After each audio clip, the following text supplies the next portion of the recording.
The text message arrived at 9:47 p.m. while I was sprawled on my leather couch, half watching some Netflix crime documentary about suburban secrets. The irony wasn't lost on me later. I'm bored with you. I'm with Sophie tonight. Won't be home. Marina. Before we dive deeper into this story, I have one small request. Please subscribe, drop a like, comment, and hit that hype button to boost this channel so more people can discover these incredible Reddit stories. I stared at the screen, feeling that familiar knot in my stomach. Even her boredom was performative, delivered with the casual cruelty of someone who'd perfected the art of emotional warfare. Marina Delacroix, yes, she kept her maiden name for her brand, had been my wife for 8 years, and somewhere along the way, I'd become just another prop in her carefully curated lifestyle. My name is Grayson Holt, and I'm 38 years old. I work as an investment consultant at Meridian Financial, where I'm the guy who actually does the math while my boss takes credit for my strategies. I'm good at being invisible, at seeing patterns others miss, at staying calm when everyone else is losing their minds. These skills, as it turned out, would serve me well in what was coming. I picked up my phone and called Sophie Ward, my oldest friend and Marina's supposed companion for the evening. Sophie answered on the second ring, her voice thick with sleep. "Gray? What's wrong? It's almost 10. Hey, sorry to wake you. Is Marina there?" A pause. "What? No, why would she be? I've been in my pajamas since 7, watching reality TV with a face mask on. Ethan's working late again." The knot in my stomach pulled tighter. "Marina said she was spending the evening with you." "That's weird. I haven't talked to her since last week. Are you guys okay?" I could hear the concern in Sophie's voice, but something else too. A hesitation that made my consultant brain start connecting dots I didn't want to connect. "Yeah, probably just a miscommunication. Go back to your show." But as I hung up, I was already opening the Find My iPhone app. Marina and I shared locations. She'd insisted on it for safety, though I suspected it was more about keeping tabs on each other. The little blue dot that represented my wife was pulsing steadily downtown at the Grandview Boutique Hotel. I sat there for a moment, staring at that dot. The Grandview wasn't the kind of place you went for a girls' night. It was the kind of place you went for affairs. My phone buzzed again. This time, it was a text from Sophie. "Actually, now I'm worried. Ethan said he was working late, but his office building closes at 9. Should we check on them?" And there it was. The moment when my perfectly ordered suburban life cracked wide open. 20 minutes later, I was sitting in my Honda Civic in the Grandview's parking lot, watching Sophie pace next to her silver Lexus. She'd thrown a coat over her pajamas, and her hair was still in a messy bun, but her eyes were sharp with the same sick realization that was churning in my gut. "There," she said, pointing to a black BMW in the corner. "That's Ethan's car." I recognized it too. Ethan Ward, Sophie's husband of 12 years, was my former best friend, and Marina's current obsession, apparently. He sold luxury cars and had the kind of easy charm that made everyone love him instantly. Everyone except me lately. I'd started noticing how Marina's eyes lit up when he walked into a room, how she laughed a little too hard at his jokes, how she always found reasons to text him about couple plans. "So what do we do?" Sophie asked. Her voice was steady, but I could see her hands shaking. "We wait," I said, "and we watch." We didn't have to wait long. At 10:43 p.m., the hotel's glass doors opened, and out walked my wife and my best friend, laughing like teenagers who'd just gotten away with something. Marina had changed into a black dress I'd never seen before, the kind that cost more than most people's rent. Ethan had his hand on the small of her back, guiding her toward his car with the casual intimacy of people who'd done this before. Sophie made a sound like she'd been punched. "How long do you think?" "Long enough for the valet to know them by name," I said, watching the young man in the red vest wave cheerfully as he brought Ethan's BMW around. That's when Sophie snapped. She marched across the parking lot like a woman possessed, her pajama pants flapping behind her coat. I followed, more curious than angry. The rage would come later. Right now, I just wanted to see how this played out. "Ethan!" Sophie's voice cut through the night air like a blade. Marina and Ethan froze like deer in headlights. The valet suddenly found something very interesting to look at on his phone. "Sophie?" Ethan's voice cracked like a 13-year-old's. "What are you doing here?" "What am I doing here?" Sophie's laugh was sharp enough to cut glass. "What are you doing here? With her?" Marina, to her credit, tried to salvage the situation. She was good at that. Spinning narratives, managing optics. It's what made her successful as a lifestyle blogger. "Sophie, this isn't what it looks like. We were just..." Slap. The sound echoed off the hotel's glass facade. Sophie had moved faster than I'd ever seen her move, and Marina was now holding her cheek, staring in shock. "Don't," Sophie said quietly. "Don't you dare try to spin this." A small crowd was gathering. Hotel guests, staff, people walking by on the sidewalk. Marina's worst nightmare was playing out in real time. A public scene that couldn't be filtered or edited or deleted. I stepped forward, hands in my pockets, and smiled. It wasn't a nice smile. "You know what's funny?" I said conversationally. "I was just watching this documentary about people who think they're smarter than everyone else, about how they always get caught because they can't resist showing off."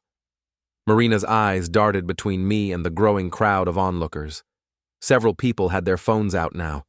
Her influencer instincts were screaming at her to control the narrative, but there was no controlling this.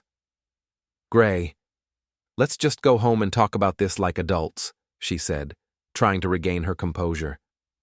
"Adults?" I laughed. "Adults don't lie about where they're spending their evening. Adults don't sneak around behind their spouse's back. Adults don't get caught in hotel lobbies with their best friend's husband."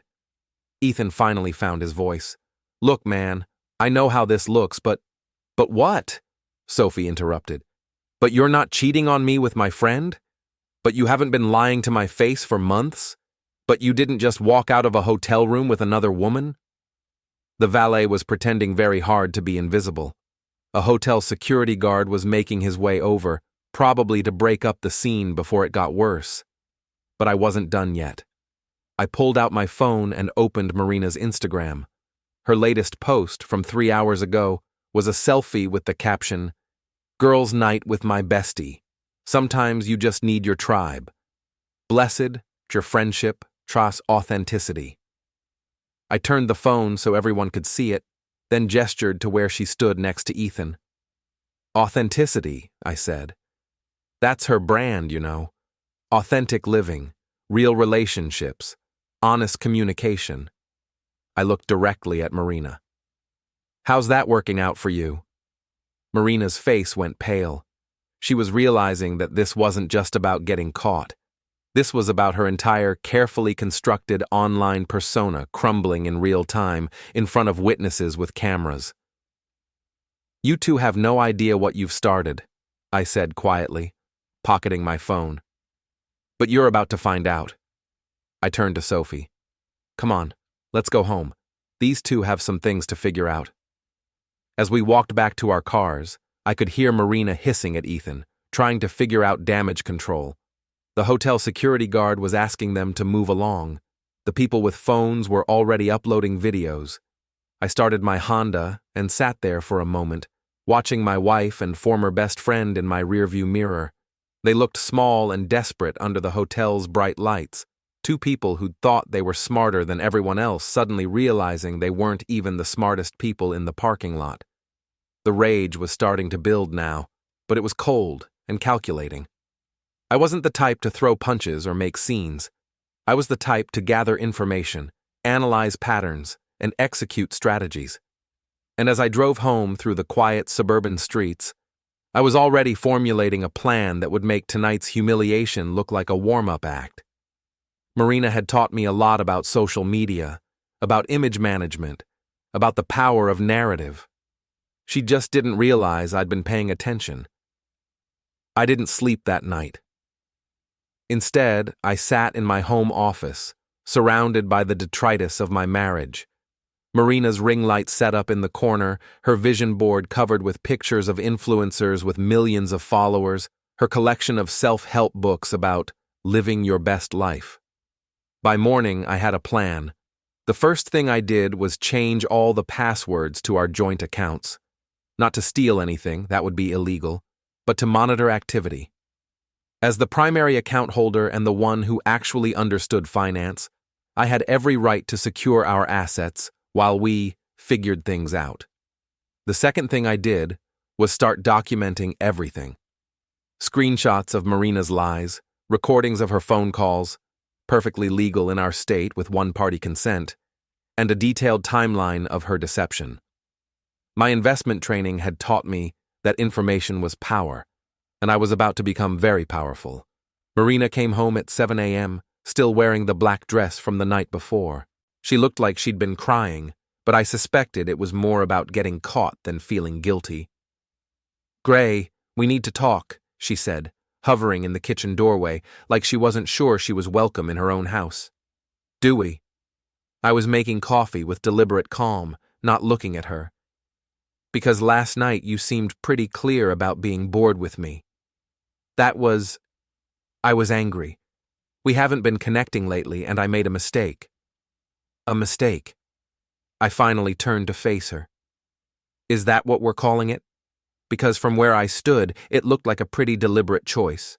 "The hotel knew you by name, Marina." The valet waved. She flinched. "It's not what you think. What I think is that you've been screwing my best friend for months while posting about authenticity and honest relationships to your followers.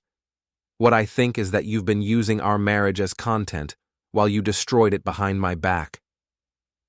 Marina's influencer mask slipped, and for a moment I saw something ugly underneath. "Maybe if you paid half as much attention to me as you do to your spreadsheets, I wouldn't have needed to look elsewhere." There it was. The blame shifting, the gaslighting, the casual cruelty disguised as honesty. It was almost a relief to see her drop the act. "You're right," I said. "I should have been paying more attention. I should have noticed the new clothes, the mysterious girls' nights, the way you suddenly needed privacy for all your phone calls. I should have realized that when someone shows you who they are, you should believe them." I poured my coffee and headed for the door. "I'm going to work. When I get home, I expect you to be gone. We can figure out the details later, but I can't look at you right now." "Gray, wait!" But I was already leaving. I had work to do. At Meridian Financial, I was known as the quiet guy who made other people rich. My strategies consistently outperformed the market, but my boss, Richard Blackstone, took credit for my wins while blaming me for any losses. It was a dynamic I'd tolerated for years, but recent events had shifted my perspective on letting people walk all over me. "Holt!" Richard's voice boomed across the office as I settled at my desk. "My office! Now!" I grabbed my coffee and walked into his glass-walled corner office, where Richard was scrolling through his phone with a smirk. "Saw some interesting videos on social media this morning," he said without looking up. "Your wife's quite the performer." "Excuse me?" "Hotel parking lot drama. Very entertaining. Though I have to say, for a guy who makes his living reading people and predicting outcomes, you sure didn't see this one coming." Richard finally looked up, his eyes gleaming with the kind of malicious joy that made him successful in sales and terrible as a human being. "Here's the thing, Holt. I can't have my consultants' personal lives becoming public entertainment. Bad for the company image. So you're going to take some personal time, get your house in order, and when you come back we'll discuss whether you still have a future here." I set my coffee down carefully. "Are you firing me because my wife cheated on me?" "I'm protecting the company from whatever messy divorce drama is coming next. The video already has 50,000 views, and your wife's tagged our company in her bio. That's not the kind of publicity we want." I nodded slowly. Richard had just made a tactical error. He'd threatened my livelihood over something that wasn't my fault, and he'd done it while gloating about my personal humiliation. He'd also forgotten that I handled the portfolios for several of his biggest clients, including the pension fund that represented 40% of our revenue. "You're absolutely right," I said. "I should take some time to handle this properly. I'll clean up my files and transfer my client information to whoever you think can handle it." Richard's smile faltered slightly. He was smart enough to realize that my calm acceptance might not be the victory he'd expected. "Just make sure the transition is smooth. Don't do anything rash." "Rash?" I smiled. "Richard, you know me better than that. I never do anything rash. I plan, I analyze, I execute." I walked back to my desk and started organizing my files. By lunch, I'd sent carefully worded emails to my top clients, letting them know I was taking some personal time and suggesting they might want to review their portfolio management options. I didn't tell them to leave Meridian, but I made sure they knew their current returns were well above industry standard and might be difficult to maintain without consistent oversight. By the time I left the office, 3 clients had already called Richard, asking pointed questions about the transition plan. The drive home took me through our suburban neighborhood, past the manicured lawns and perfect houses that hid so many secrets. I stopped at the Rusty Nail, the dive bar where Ethan and I used to watch football games back when we were friends. The irony wasn't lost on me. Inside, I found exactly what I was looking for: gossip. "Hey, aren't you Marina Delacroix's husband?" The bartender, a woman in her 50s with kind eyes and zero filter, was wiping down glasses. "Saw that video from last night. Rough break, honey." "You saw it?" "Honey, half the town's seen it. That girl who posted it has like 20,000 followers locally. It's all over the mom groups, the business networks, everywhere. Your wife's little authenticity brand is taking a beating." She poured me a beer, without asking. "For what it's worth, most people are on your side. Nobody likes a cheater, especially one who makes money telling other people how to live." I spent an hour at the Rusty Nail, listening to the local gossip network dissect my marriage. It was educational. Marina's affair wasn't news to everyone. Apparently, she and Ethan had been spotted together at various locations around town for months. The hotel incident had just been the confirmation people were waiting for. More importantly, I learned that Marina's brand was already suffering. 3 local businesses had quietly dropped sponsorship deals, and her engagement rates were plummeting as people called her out in the comments. When I finally got home, Marina was gone, but she'd left a note. "Staying at my sister's. We need to talk when you're ready to be reasonable." Reasonable. As if there was a reasonable response to betrayal. I spent the evening going through Marina's abandoned ring light setup and social media equipment. She'd left in a hurry, taking only clothes and personal items. Everything else, the expensive camera equipment, the professional lighting, the laptop where she edited her content, was still here, including her backup hard drive, which contained months of photos, videos, and behind-the-scenes content she'd never posted. I plugged it in and started browsing. What I found was a masterclass in deception. Screenshots of text conversations with Ethan going back 6 months. Photos of them together at restaurants and events, carefully cropped to hide their intimacy. Videos of Marina practicing her authentic relationship advice while texting her lover. But the real goldmine was in her draft folder. Posts she'd written but never published, including a long piece about knowing when to leave a marriage and finding the courage to pursue happiness. She'd been planning to leave me for months, building a narrative that would make her the victim and me the boring husband who didn't appreciate her. She was going to monetize our divorce, turning it into content about finding yourself and living authentically. I copied everything to my own secure drive, then put her equipment back exactly as I'd found it.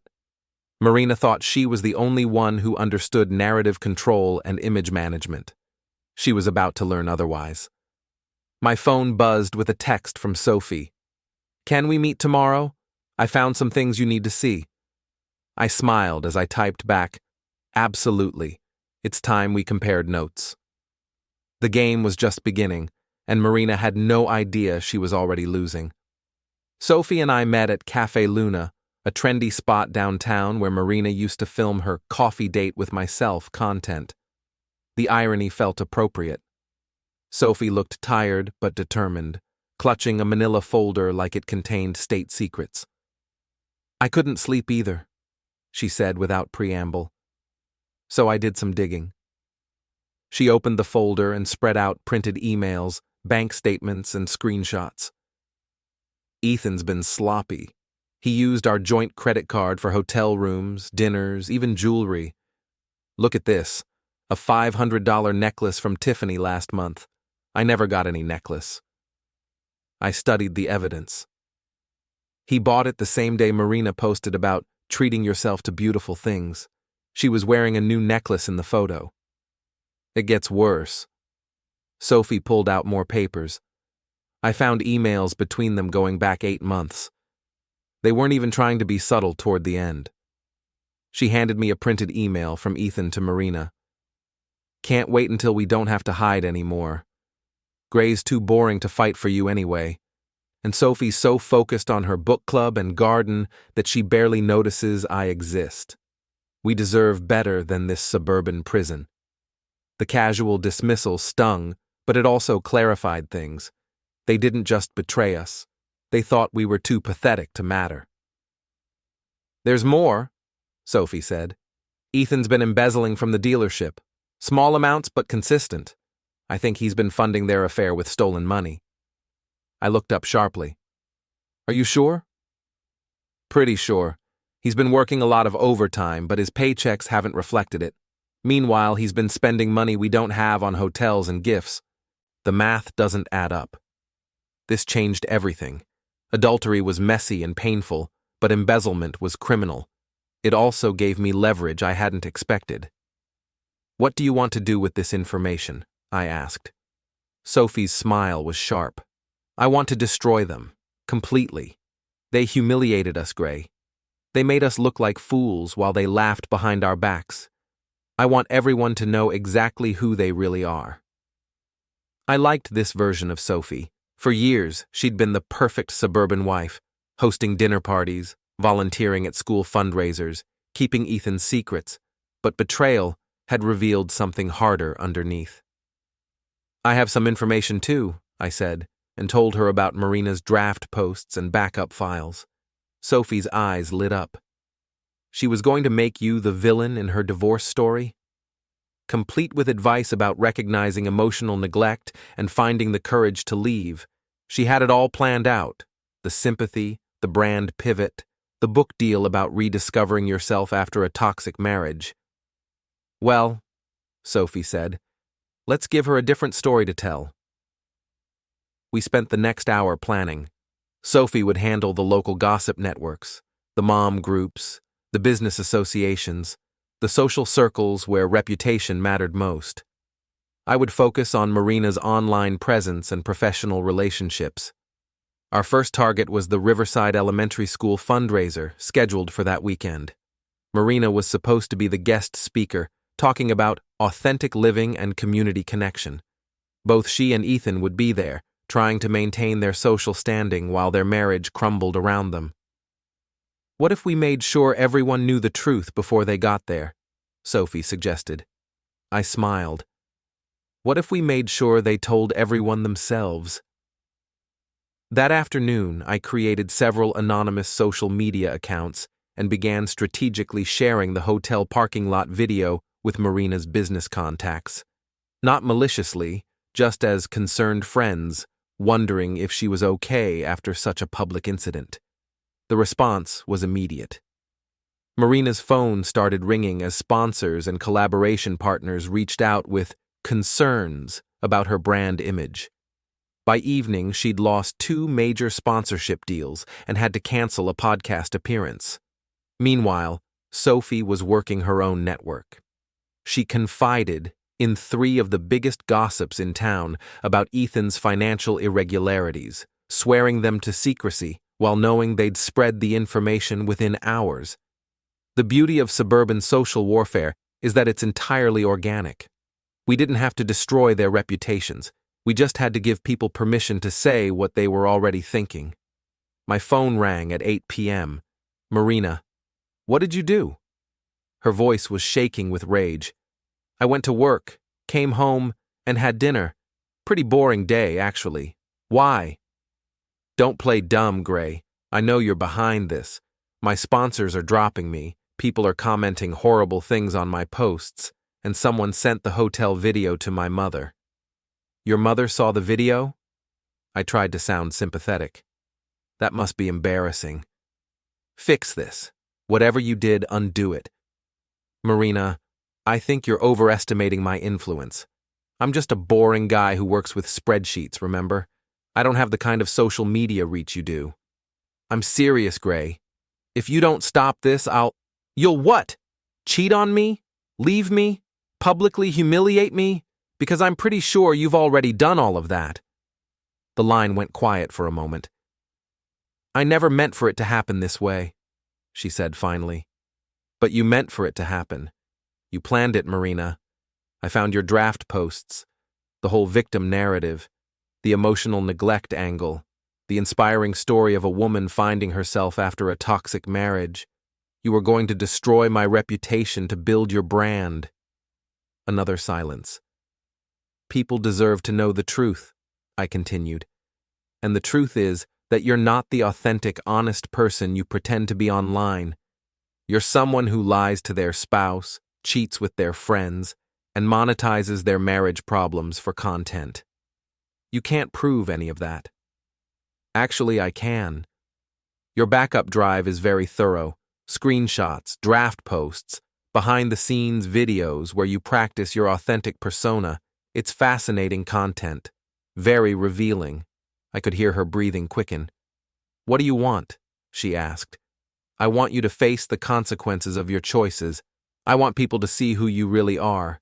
And I want you to understand that actions have results, even for people who think they're smarter than everyone else. Gray, see you at the school fundraiser, I said, and hung up. Sophie texted me an hour later. Ethan just came home. He's panicking. Apparently, his boss wants to meet with him tomorrow about some accounting discrepancies. How did that happen so fast? I texted back. Amazing how quickly word travels in a small town, especially when people are already suspicious. The truth was, I hadn't contacted Ethan's boss directly. I'd simply made sure the right information reached the right people and let human nature take its course. Ethan's co-workers had always resented his success and flashy lifestyle. They were happy to report their suspicions once they had cover to do so.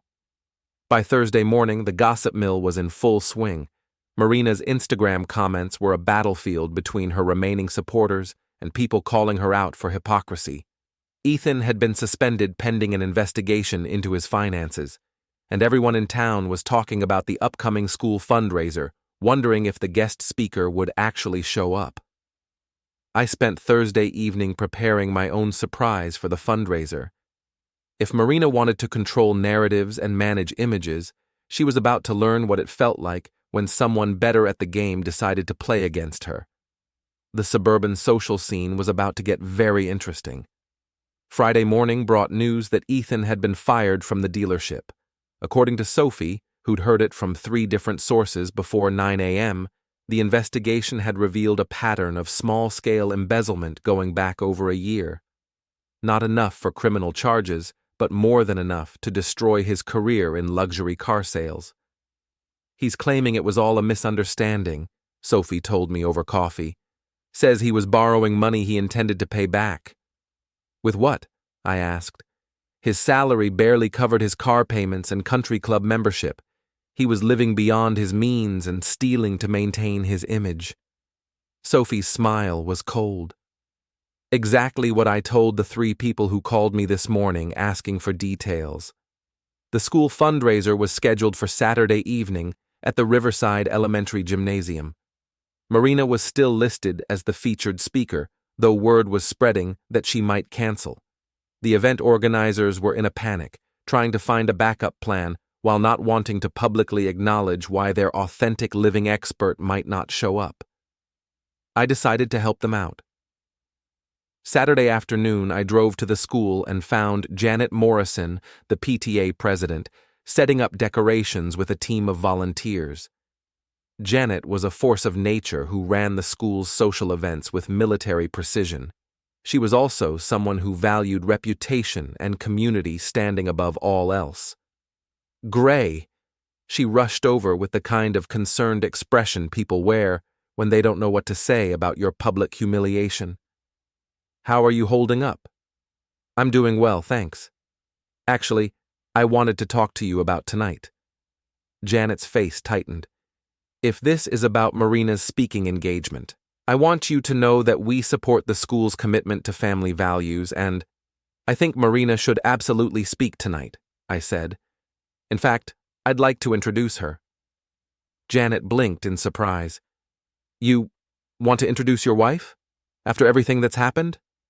After everything that's happened, I think people deserve to hear from both of us, about marriage, about authenticity, about the difference between image and reality. I could see Janet's mind racing. A public reconciliation would be heartwarming and drama-free. A public confrontation would be a disaster, but either way, it would guarantee the biggest turnout in fundraiser history. Are you sure this is a good idea? She asked. Trust me, I said. It'll be exactly what everyone's expecting. That evening, the gymnasium was packed. Word had spread through the community that something significant was going to happen, and nobody wanted to miss it. I spotted Marina near the back, looking nervous and overdressed in a designer outfit that screamed, "Please still think I'm successful." Ethan was there too, standing alone by the refreshment table and trying to look invisible. Several people were pointedly avoiding him, while others stared with the kind of morbid curiosity reserved for car accidents and public meltdowns. Sophie arrived fashionably late, wearing a simple black dress that made her look elegant and dignified, everything Marina was trying too hard to project. She gave me a small nod as she took a seat in the front row. Janet called for attention and began her introduction. Tonight's speaker needs no introduction to our community. Marina Delacroix has built a successful platform sharing insights about authentic living and meaningful relationships. But first, her husband Gray would like to say a few words. I walked to the microphone with calm confidence, scanning the crowd of familiar faces. These were my neighbors, my community, people who'd watched my marriage implode in real time through social media and gossip networks. Thank you all for coming tonight, I began. I know there's been a lot of talk lately about authenticity, about living truthfully, about the difference between the image we project and the reality we live. The room was silent. Even the children seemed to sense that something important was happening. My wife Marina has built her brand on these concepts. She's made a living teaching people about honest communication, genuine relationships, and the courage to live your truth. I paused, letting the tension build. And I think it's time we all learned what those concepts actually look like in practice. I pulled out my phone and connected it to the sound system. Marina, would you like to come up here and explain to everyone what authentic living means to you? Marina's face had gone pale. She was shaking her head slightly, but the crowd's attention had turned to her. There was no graceful way to refuse. She walked to the front of the room like she was approaching her own execution. Gray, I don't think this is the time or place. Actually, I think this is the perfect time and place, I said. You've been teaching people about authenticity for years. Show them what it looks like. I pressed play on my phone. Marina's voice filled the gymnasium, crystal clear through the sound system. The thing about Gray is that he's just so boring, like terminally boring. He thinks success is making other people rich while he stays invisible. He has no ambition, no passion, no understanding of what it means to really live. The recording was from a phone call with Ethan that I'd captured weeks ago.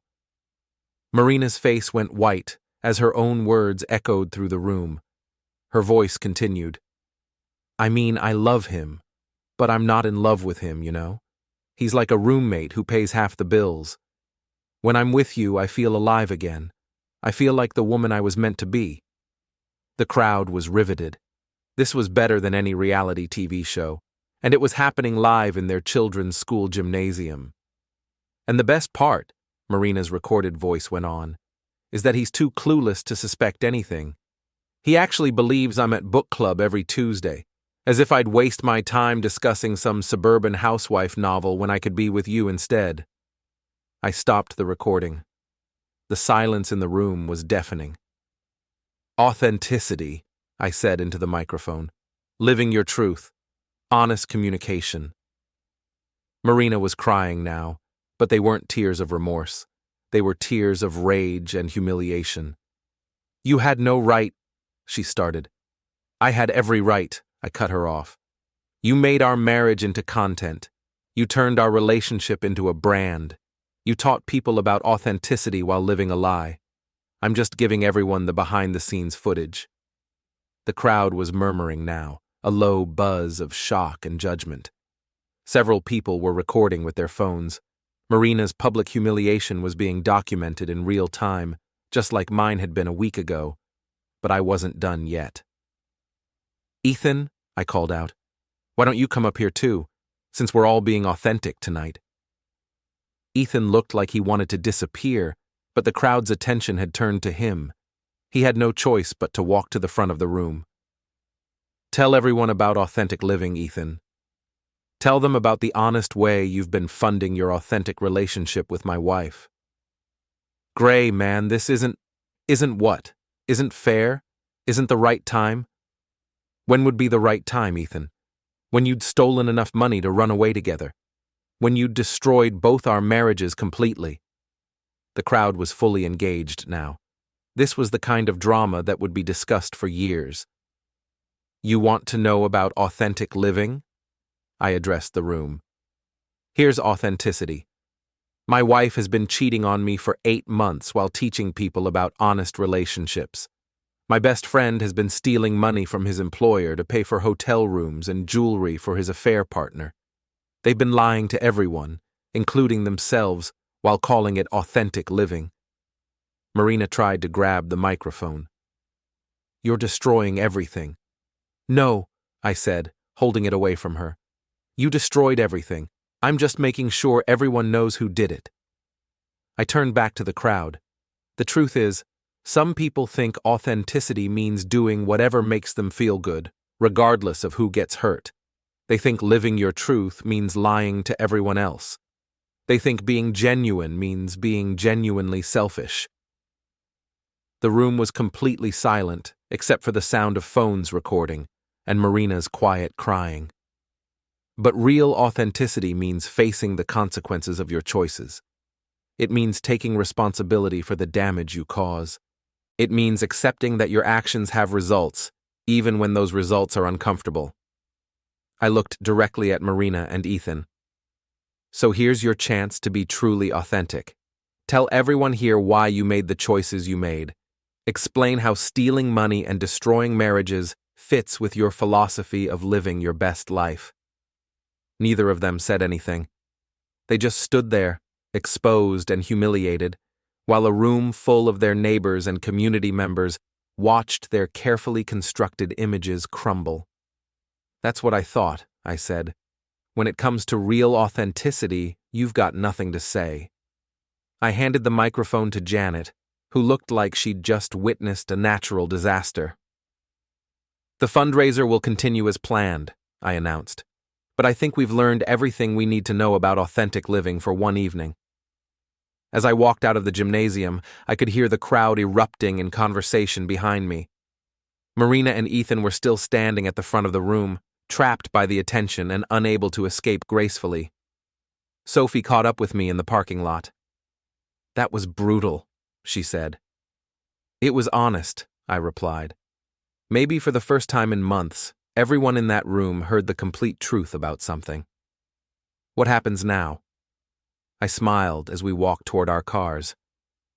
Now they get to live authentically with the consequences of their choices. No more lies, no more hidden narratives, no more carefully managed images, just the truth, and whatever comes next. Behind us, the gymnasium was still buzzing with the kind of energy that comes from witnessing something that would be talked about for years. Marina's authentic living brand was finished, Ethan's reputation was destroyed, and everyone in town knew exactly who they really were. For the first time in months, I felt like I could breathe clearly. The fallout from the school fundraiser was immediate and devastating. By Sunday morning, videos of Marina's recorded confession had been shared across every local social media group, parent network, and business association in town. Her remaining sponsors dropped her before noon, and her follower count was plummeting as people shared their own stories about her hypocrisy. But I wasn't finished yet. Monday morning, I received a call from Richard Blackstone at Meridian Financial. "Holt, we need to talk. 3 more clients called over the weekend asking about their portfolios. They seem to think you're not coming back." "That's because I'm not," I said. "I'm starting my own firm. Several clients have already expressed interest in moving their accounts." The silence on the other end was deafening. Richard was realizing that his attempt to humiliate me had backfired spectacularly. My clients trusted me, not the company, and without me, Meridian was about to lose millions in managed assets. "Let's not be hasty," he said.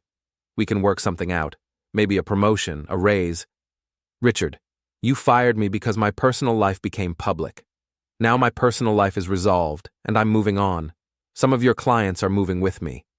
You can't do this. Non-compete clauses, client relationships, are all perfectly legal when handled correctly, which they will be because, unlike some people, I actually understand the rules I'm playing by." I hung up and smiled. Richard had taught me an important lesson about leverage and timing. I was about to put that lesson to good use. That afternoon, I met with a lawyer to discuss starting Holt Financial Consulting. By the end of the week, I had an office lease and 5 major clients ready to transfer their accounts. Marina's public humiliation had actually enhanced my reputation. I was the wronged husband who'd handled his wife's betrayal with dignity and intelligence. Meanwhile, Marina was discovering what authentic consequences looked like. Her Instagram engagement had collapsed, her speaking engagements were canceled, and her book deal about authentic living had been quietly shelved. She was staying at her sister's house, trying to rebuild a brand that everyone now knew was built on lies. Ethan's situation was even worse. Word of his embezzlement had spread through the automotive industry, making him unemployable at any reputable dealership. He was facing potential civil lawsuits from his former employer and had no way to pay them back. But the final act of this drama was still to come. On Friday evening, I received a call from Sophie. "They're planning something," she said. "Marina and Ethan. I heard them talking at the coffee shop downtown. They think if they can make you look bad, they can salvage their reputations." "What kind of something?" "They're going to claim you've been stalking and harassing them. Marina's going to say you hacked her accounts and violated her privacy. Ethan's going to claim you sabotaged his career out of jealousy." I laughed. "Let them try. Everything I did was legal, and I have documentation to prove it." "There's more," Sophie said. "They're planning to confront you publicly, tomorrow at the farmer's market, when there will be lots of people around to witness it. They want to create a scene where you look like the aggressor." The farmer's market. Of course. Marina's favorite place to create content, surrounded by all the local families and business owners who made up her target audience. She was going to try one last time to control the narrative. "Thanks for the heads up," I said. "I'll be ready." Saturday morning, I arrived at the farmer's market early. The weekly event was held in Riverside Park, with dozens of vendors selling everything from organic vegetables to handmade crafts. It was the kind of wholesome community gathering that Marina had always used as a backdrop for her authentic living content. I bought coffee and a newspaper and sat at a picnic table near the center of the market, reading quietly while keeping an eye on the crowd. Sophie arrived an hour later, positioning herself near the flower vendor with a clear view of the action. At 10:30 a.m., Marina and Ethan made their entrance. They'd clearly planned this carefully. Marina was dressed in simple, sympathetic clothes, that made her look like a victim, while Ethan wore a concerned expression and stayed close to her side like a protective friend rather than a co-conspirator. They approached my table with the kind of hesitant body language designed to make them look like they were reluctantly confronting a dangerous person. "Gray," Marina said loudly enough for nearby people to hear. "We need to talk." I looked up from my newspaper with mild interest. "Do we? I thought we covered everything at the school fundraiser." "You can't keep harassing us," Ethan said, his voice carrying across the market. "The constant surveillance, the hacking, the public humiliation, it has to stop." Several people had turned to watch now. Marina and Ethan were counting on the crowd's sympathy, expecting people to see them as victims of an obsessed ex-husband. "Harassment?" I said calmly. "I haven't contacted either of you since that night at the hotel. I've been busy starting my own business." "Don't lie," Marina said, her voice rising. "You've been sabotaging my career, spreading private information, turning people against me." "I played a recording of you talking about our marriage," I interrupted. "Your own words from your own mouth. If that damaged your career, maybe the problem isn't with me sharing it." The crowd was growing larger now. This was exactly the kind of drama that made farmers' market visits memorable. "You violated my privacy," Marina continued. "You had no right to record my phone calls." "Actually, I had every right. One-party consent law in this state. I can record any conversation I'm part of." I stood up slowly, keeping my voice calm and reasonable. "But let's talk about privacy, Marina. Let's talk about the privacy you violated when you used our marriage as content, when you filmed in our house, posted about our relationship, and made our personal life into your brand." "That's different." "Is it? Because from where I stand, it looks like you think privacy only matters when it protects you, not when it protects the people you're exploiting." Ethan stepped forward, trying to look intimidating. "You destroyed my career out of spite. You couldn't handle that Marina chose someone better than you." The crowd was fully engaged now, and I could see phones being pulled out to record the confrontation. But this time, I was ready. "I destroyed your career?" I laughed. "Ethan, you destroyed your career when you started stealing money from your employer. I didn't make you embezzle funds to pay for hotel rooms and jewelry. I didn't force you to live beyond your means while cheating on your wife. You did that all by yourself. You turned people against me? I told people the truth. If the truth turned them against you, that's not my fault. That's yours." Marina was getting desperate now. The crowd's sympathy was clearly not flowing in her direction. "You're obsessed with destroying us," she said. "You can't accept that I've moved on, that I'm living authentically now." "Authentically?" I couldn't help but smile. "Marina, you're standing here with a married man, claiming to be the victim of the husband you cheated on, while trying to manipulate a crowd of people into feeling sorry for you. If that's authentic living, then authenticity is just another word for shameless." The crowd was murmuring now, and not in Marina's favor. These were the same people who'd watched her build a brand on honesty and genuine relationships, only to discover it was all performance art. "You want to know what's authentic?" I continued. "Authentic is facing the consequences of your choices without blaming other people. Authentic is taking responsibility for the damage you cause. Authentic is admitting that you destroyed your own reputation by being exactly the kind of person you always claimed to be against." I picked up my newspaper and coffee. "But since you're both so committed to authentic living now, here's some authentic advice. Stop trying to make your problems everyone else's fault. Stop expecting people to forget who you really are just because you're uncomfortable with the consequences. And stop thinking that you can manipulate your way out of a situation you created with lies and betrayal." I started to walk away, then turned back. "Oh, and Marina, next time you want to confront someone publicly, make sure you're not doing it in front of the same people who watched you get exposed as a fraud a week ago. They remember what authenticity actually looks like."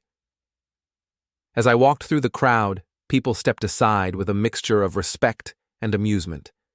Behind me, I could hear Marina and Ethan trying to salvage the situation, but their voices were being drowned out by the crowd's conversation about what they'd just witnessed. Sophie caught up with me at the parking lot.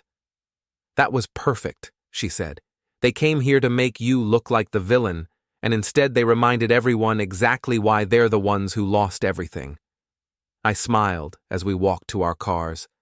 The thing about authentic living is that it requires you to be authentic, and some people are authentically terrible at taking responsibility for their choices. Behind us, the farmers' market was buzzing with the kind of energy that comes from witnessing a perfectly executed public comeuppance. Marina and Ethan were still standing near the picnic tables, looking lost and defeated, while people whispered and pointed. Their plan to salvage their reputations had backfired completely. Instead of making me look obsessed and vindictive, they'd reminded everyone why they'd lost their community's respect in the first place. As I drove home through the quiet suburban streets, I felt a deep sense of satisfaction. Marina had taught me about narrative control and image management, but she'd forgotten the most important rule. The best story always wins, and the truth, when properly presented, is unbeatable. My phone buzzed with a text from my lawyer. 5 more clients want to transfer to your new firm. Word is spreading fast about your professionalism under pressure. I smiled and put the phone away. Marina had been right about one thing. I was boring. I was the kind of person who planned carefully, executed methodically, and let other people's poor choices speak for themselves. But boring, it turned out, was exactly what people wanted in someone who managed their money and their trust. While Marina and Ethan were learning to live with the authentic consequences of their authentic choices, I was building something better on the foundation of their mistakes. The last laugh, as it turned out, belonged to the boring guy with the spreadsheets.